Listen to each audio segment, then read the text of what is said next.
Subscribe to LearnCap and hit the bell icon to get notified. सो आपके screen पर दिख रहा है रेक्टिफिकेशन ऑफ एरर्स। सबसे पहला रेक्टिफिकेशन का मतलब क्या है? Yes, if anybody of you know, it is correction. Okay, correction of errors, errors को सुधारना। एरर्स यानी क्या है भाई? गलतियां, मिस्टेक्स को सुधारना है। तो अगर आपको मिस्टेक्स को सुधारना है, रेक्टिफिकेशन ऑफ एरर्स, आपके एग्जाम में नॉर्मली 10 मार्क्स का इसके ऊपर क्वेश्चन आता है। 10 मार्क्स, जी हाँ, 10 मार्क का क्वेश्चन आता है। ऑलमोस्ट सारे स्टेट्स में अलग अलग जो बोर्ड्स है, स्टेट बोर्ड है या इवन सेंट्रल बोर्ड में भी 11th या 12th में रेक्टिफिकेशन ऑफ एरर्स ये टॉपिक होता है। बट बहुत कम टीचर्स इसको सिखाते हैं, बहुत सारे कॉलेजेस स्किप भी करते हैं। इसलिए सीए फाउंडेशन में आते वक्त इसका पढ़ाई करना थोड़ा चैलेंजिंग हो जाता है। But don't worry, we have your back, हम आपके साथ हैं। तो सबसे पहले माय डियर फ्रेंड्स, अगर आप किसी डॉक्टर के पास जाओगे, डॉक्टर आपकी बीमारी को कब ठीक कर पाएगा? अगर वो आपकी बीमारी समझ पाएगा तो सबसे पहले वो एनालाइज करेगा, वो समझेगा कि आपको बीमारी क्या है। वो आपको स्टेथोस्कोप से चेक करेगा, वो आपका पल्स चेक करेगा, आपकी आंखें चेक करेगा। यानी पहले वो आइडेंटिफाई करेगा कि एरर्स कौन से टाइप के हैं, मतलब प्रॉब्लम्स आप में क्या है। ये प्रॉब्लम्स जब वो समझ पाएगा तभी तो वो दवाई दे पाएगा। फिर वो बता पाएगा कि भाई सिर्फ रेगुलर दवाई लेके वो ठीक होगा या एंटीबायोटिक्स लेने हैं या ब्लड टेस्ट करना है। तो सेम में हमको भी यहां पर क्या करना है, एरर्स का रेक्टिफिकेशन हम तभी कर पाएंगे जब हम टाइप्स ऑफ एरर्स को ठीक से समझ पाएंगे। अब टाइप्स ऑफ एरर्स को ठीक से समझना दो अलग अलग एंगल से समझना है। लाइक आप अपने फैमिली के लिए, आपके पापा मम्मी के लिए आप एक बेटे या बेटी है। वही आप बाहर अपने फ्रेंड्स के लिए आप एक दोस्त है, एक फ्रेंड है। वही आप मेरे लिए एक स्टूडेंट है। तो इट्स द सेम पर्सन। से हम बात करेंगे अगर कीर्ति के बारे में, तो कीर्ति अपने पेरेंट्स की लड़की है, कीर्ति अपने दोस्तों की फ्रेंड है, और मेरे लिए कीर्ति एक स्टूडेंट है। सेम वे एरर्स को भी आइडेंटिफाई करना है तो दो अलग अलग तरीके से। तो पहला एंगल हम देखने वाले थियोरेटिकल एस्पेक्ट्स। तो थियोरी के एंगल से देखेंगे तो क्या क्या एरर्स है। Okay, types of errors. सबसे पहला है एरर्स ऑफ प्रिंसिपल। प्रिंसिपल का मतलब क्या है? What is meant by principle? Okay, the error of principle means, principle के दो स्पेलिंग होते हैं। एक होता है प्रिंसिपल विथ अ PAL, हम उसकी बात नहीं कर रहे अभी। ओके, प्रिंसिपल की हम बात कर रहे हैं PLE। Error of principle, principle का मतलब क्या होता है? रूल्स।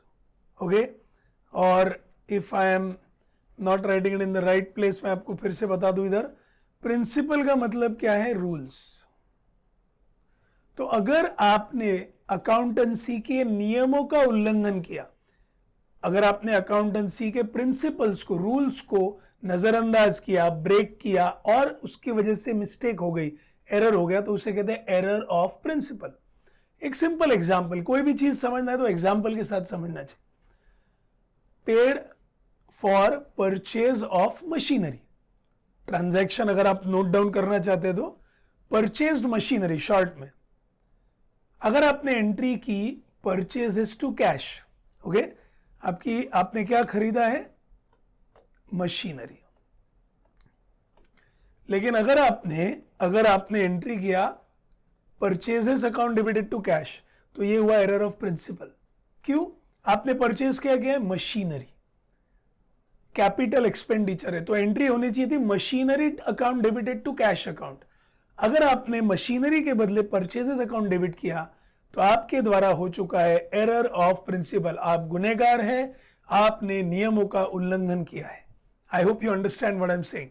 ठीक है, सो ये एक एग्जाम्पल हुआ। ऐसे कई एग्जाम्पल्स हम हमारे रिकॉर्डेड लेक्चर्स में हमारे पास डिटेल में है, बट ये जस्ट एक example and I hope you understood that. ठीक है, so this was error of principle, accountancy के नियमों का उल्लंघन किया। ठीक है, दूसरा errors of omission. Omission, to omit.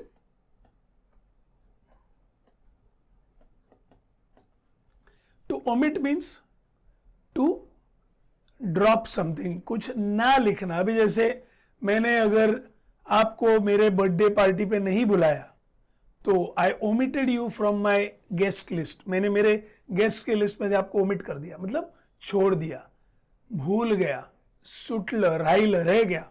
So errors of omission मतलब आपने कोई इंफॉर्मेशन बुक्स में ना लिखने की वजह से जो गलती हुई. अब इसमें there are 2 more categories. Okay, errors of omission में 2 कैटेगरीज और है. पहला कंप्लीट ओमिशन और दूसरा partial omission. Complete omission and partial omission. मैं अगेन ये एग्जांपल लूंगा. I will again take this example. Purchased machinery, अगर आपने इसकी एंट्री ही नहीं की, एंट्री पूरी करने को भूल गए, भूला, ओके, आप एंट्री पूरी भूल गए, तो ना आपने मशीनरी अकाउंट डेबिट किया, ना आपने कैश अकाउंट क्रेडिट किया. दिस इज कंप्लीट ओमिशन, पूरी तरह छोड़ गया. दूसरा एरर ऑफ पार्शियल ओमिशन. आपने अगर इस एंट्री को, एज आई सेड, ये entry machinery account debited to cash, अगर आपने ये एंट्री लिखी, आपने कैश में क्रेडिट कर दिया, कैश में क्रेडिट कर दिया, लेकिन आप मशीनरी अकाउंट को डेबिट करने को भूल गए. Now we have which error? Partial. So एक इफेक्ट दिया, या तो डेबिट इफेक्ट दिया या क्रेडिट इफेक्ट दिया, लेकिन दूसरा इफेक्ट देने को आप भूल गए, ओमिट हो गया. That is error of omission. Cool? Are you understanding this? Then compensating errors, इसके बारे में मैं लास्ट में बात करेगा. उसके पहले let me tell you about errors of commission. यहां पर कमीशन का मतलब माय डियर स्टूडेंट्स, कोई कमीशन जो दलाली वाला कमीशन, एजेंट वाला कमीशन, कंसाइनमेंट वाला कमीशन, वो नहीं है. सिंपल, एकदम सिंपल वर्ड्स में बात करेंगे तो एरर्स ऑफ कमीशन मतलब सिली मिस्टेक्स. ये सबका हमें बहुत अनुभव है. एज ए स्टूडेंट हम बहुत बार सिली मिस्टेक्स करते हैं. कभी तो भी कुछ प्रॉफिट एंड लॉस अकाउंट के डेबिट साइड पे लिखा, क्रेडिट में कुछ सेकंड इफेक्ट देने को भूल गया, टोटलिंग में मिस्टेक किया, टोटल लेते लेते एक आधा अमाउंट मिस कर दिया, टोटल बराबर लिया लेकिन बैलेंसिंग में मिस्टेक किया. क्लेरिकल एरर्स, सिली मिस्टेक्स, फालतू की गलतियां, मतलब सब कुछ बराबर किया बट टोटलिंग, बैलेंसिंग, दोस्तों के साथ चैटिंग करते करते हमारा पोस्टिंग चालू है. अब वापस हमारी यही entry, machinery account debited to cash account, machinery account के डेबिट साइड पे लिखा टू कैश, वेरी गुड, सही है. कैश अकाउंट के भी डेबिट साइड पे लिखा टू मशीनरी, गई भैंस पानी में. सो आपने अगर दोनों जगह डेबिट किया तो it is an error of commission, silly mistake. Hope you understand. Okay, and ये जस्ट वन एग्जाम्पल, और भी बहुत सारे एग्जाम्पल. अगर आपने सेल्स बुक की टोटल में मिस्टेक की, आपने सैलरीज अकाउंट का बैलेंस निकालते वक्त मिस्टेक की, that is error of commission. And the last one my dear friend, जिसको मैंने लास्ट में क्यों रखा, कॉम्पेंसेटिंग एरर. मतलब ये एरर नहीं है, ये जानबूझ के किया हुआ एरर है. मतलब ऑनेस्टली बोलो तो ई का है फ्रॉड है, फ्रॉड. तुम्हारे बॉलीवुड के भाषा में बोलूं तो झोल है. तो अभी तक हमने जो डिस्कस किए ना, error of principle, error of omission, error of commission, ये सब क्या है? दीज आर जेन्युइन एरर्स, सचमुच की गलतियां है, वो गलती से मिस्टेक. बट ये वाला जो है लास्ट वाला फ्रॉड, कॉम्पेंसेट करने का मतलब क्या? भरपाई. इंश्योरेंस कंपनी आपको देती है ना, आपका लॉस बाय फायर हो गया तो आप इंश्योरेंस कंपनी से क्या मांगते हैं? कॉम्पेंसेशन. आपका समझो बाइक का किसी कार से आप टकरा गए तो कार वाला आपसे क्या मांगेगा? कॉम्पेंसेशन.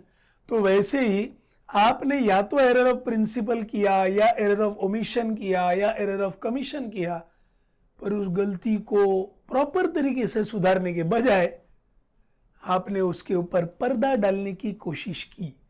मतलब एक गलती को छुपाने के लिए जानबूझ के दूसरा एरर किया. That is called compensating errors. ये एरर्स को ढूंढना, ये एक ऑडिटर के लिए, सीए के लिए बड़ा चैलेंज होता है, क्योंकि ये गलतियां जानबूझ के की गई है. मतलब है हिम्मत तो ढूंढ के बताओ, ऐसा चैलेंज होता है. Okay, so I hope you understood theoretical aspects है. हम इसमें बहुत इन डेप्थ में जा सकते हैं, बट आज जैसे हमारा जस्ट आपको एक छोटा सा इनपुट दे रहे हैं, इन्फो दे रहे हैं कि भाई this is the way we teach this topic, इस टॉपिक को इस तरीके से अप्रोच करते हैं। अब एरर्स को ट्रायल बैलेंस के एस्पेक्ट से देखेंगे तो दो टाइप्स है, one sided and two sided. अगर आपने वन साइडेड एरर किया तो ट्रायल बैलेंस एग्री नहीं होगा, टैली नहीं होगा। I hope all of you know what is a trial balance. Trial balance को अगर मैं एकदम रफ फॉर्मेट आपके सामने रखूं तो ये आपका ट्रायल बैलेंस का रफ फॉर्मेट है, ये आपका डेबिट वाले बैलेंसेस है और ये आपके क्रेडिट वाले। तो अगर आपने ऐसी कोई मिस्टेक की जो या तो सिर्फ डेबिट को अफेक्ट कर रही है या सिर्फ क्रेडिट को, तो ट्रायल बैलेंस टैली होगा क्या? जैसे मैंने आपको अभी जो एरर ऑफ कमीशन बताया, आपने मशीनरी अकाउंट डेबिट कर दिया लेकिन आपने कैश अकाउंट में क्रेडिट नहीं किया। कैश अकाउंट आपने क्रेडिट इफेक्ट देना चाहिए था। आई नो कैश डेबिट में होता है, बट अगर आपने कैश में क्रेडिट इफेक्ट नहीं दिया तो आपके कैश का बैलेंस रॉन्ग आएगा। तो आपने डेबिट इफेक्ट दे दिया लेकिन क्रेडिट इफेक्ट नहीं दिया, तो आपने ड्यूअल एस्पेक्ट फॉलो किया क्या? For every debit there is equal and corresponding credit. Debit credit equal हुआ क्या? इल है, नहीं हुआ। तो फिर टैली होगा क्या? टैली होने वाला नहीं है।